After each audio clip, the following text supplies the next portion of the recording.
मेरे एक दोस्त है जो मेरे साथ रहते हैं, उनकी टांगे ट्रेन के नीचे आ गई थी, वो रहते हैं तो उनके लिए रैंप बन गया बहुत आसानी से। अच्छा, मैंने अपने घर के दरवाजे, मेरे अपने हॉस्पिटल के दरवाज़ों को हमने बड़ा रखा हुआ है, वॉशरूम के दरवाज़ों को बड़ा रखा हुआ है। अमूमन 3 फुट के हैं तो हमने 4.5 फुट के रखे हुए हैं। अच्छा। ताकि भाई अगर व्हील चेयर है तो अंदर जा सके।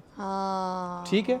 और साथ में जो है वो जो कमोड है, वो कमोड रहना ज़रूरी है। उसके साथ एक रोड लगा दे। उनको उठना कितना मुश्किल है, क्योंकि ज़्यादातर जो बुज़ुर्ग हैं या जिनको कोई और बीमारी भी है तो वॉशरूम में वो गिर के उनके या तो बैक ये जो इसमें फ्रैक्चर आता है अपना बोन्स में, और दूसरा या तो कोई और सर पे चोट लग जाती है। और ज़्यादा वो भी वो जो दूसरा जो मैट है, हाँ। जो मैट वॉशरूम के अंदर भी जो है ना मैट फिनिश वाले आपको टाइल लगाने चाहिए। अच्छा, जो रेज स्टेप्स होते हैं उनकी स्टेप्स का भी ख्याल रखें कि ज़्यादा रेज ना हो ताकि उनको चढ़ने में उतरने में आसानी हो। ये छोटी छोटी आसानियाँ। अच्छा, मैं सदका जारिया की एक बात बता दूँ, जो बुज़ुर्ग होते हैं उनसे ज़रा ऊंची आवाज़ में बात करना भी सदका जारिया है, क्योंकि उनको सुनाई कम देता है। उनकी तरफ अटेंशन दे के बात सुनना भी बहुत, कि अगर वो कोई बात अपनी सही नहीं समझा पा रहे, यार बच्चे को कैसे करते हैं, वो 10 दफा कहता है कि अम्मा ये है, उनका अम्मा ये है, अम्मा कैसे उसकी तरफ देखती है।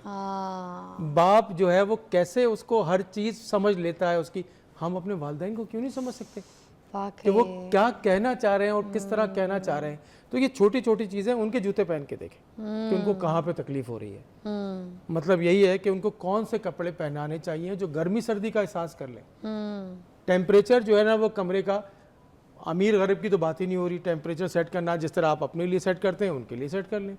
तो ज़रूरी है कि उनको जो है ना वो ठंडी गर्मी का पूछे ही ना, आप पूछ लें।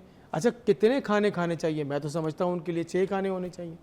तो थोड़ा थोड़ा उनको देते रहना चाहिए ताकि उनका हाजमा ठीक रह सके। बुढ़ापे में वो भी लिक्विड पे आ जाते हैं, जैसे बचपन में बच्चा लिक्विड पे होता है। बच्चा नरम ग़िज़ा, अच्छा, सॉफ्ट 5 ग़िज़ा चीजें खिलाते थे आप बुढ़ापे में। केला भी खिलाओ तो उसको सेरेलैक्स भी दे रहे हैं, तो आप दूध भी दे रहे हैं। तो ये चीजें भाई वालिदैन के लिए क्यों नहीं कर सकते? वही दलिया वलिया, वही दलिया। तो आप क्यों नहीं?